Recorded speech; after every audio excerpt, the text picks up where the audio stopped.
Government grapples with renewing Alexandra north of Johannesburg. Shacks and overcrowding are increasing the issues facing the residents. The problems confronting this historic township are complex. Through democratic local councils, we can build a better life for our families and our communities where we live.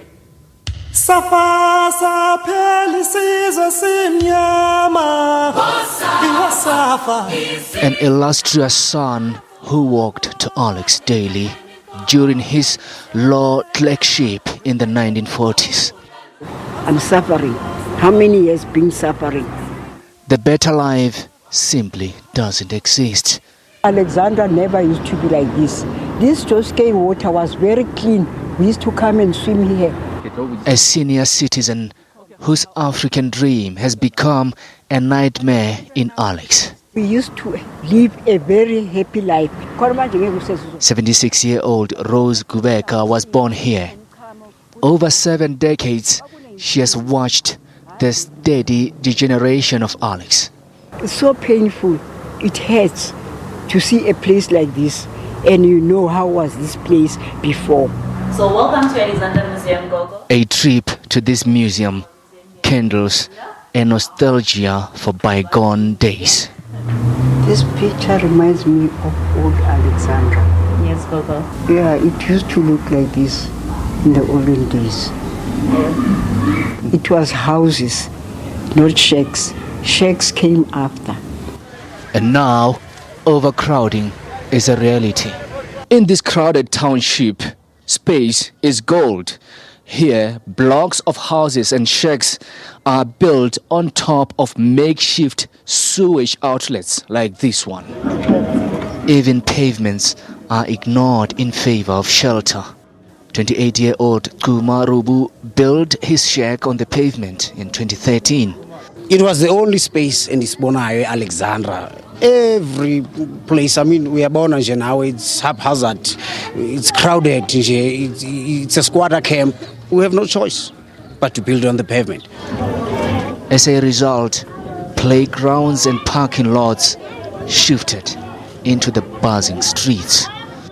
But for some, Alex is the only place open to economic opportunities. I feel like Alex is like the most cheapest township ever, like where people can come and like try to find like a source of livelihood here. So that's why I feel like Alex is congested and we are still stuck here because we have nowhere else to go and we are forced to stay here in Alex. I'm here because I don't have a choice. I'm here because I don't have a choice. We live here because nearby places have job opportunities. Everything, like you said, to that.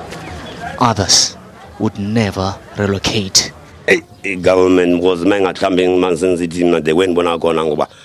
If government wants to move us out of here, they must build houses for us here in Alex or in a better place nearby, not outside of Alex where we would struggle to get on trains in an attempt to find jobs.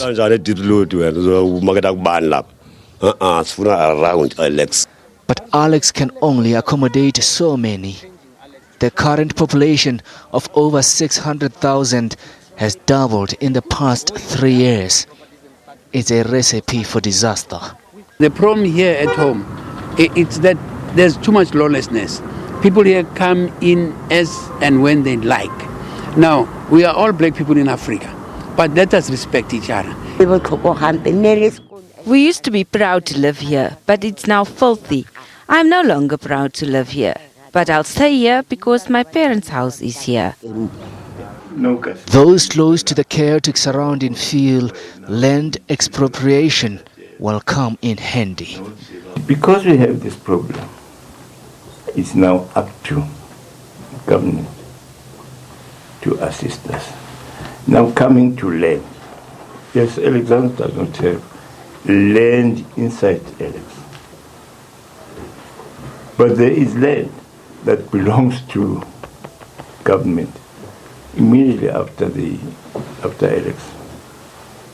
And as we are negotiating for those lands to be released so that the people who are in Alex right now, who are the previous tenants who are invaders of our land can have their own lands they can go to and live and not invade our property.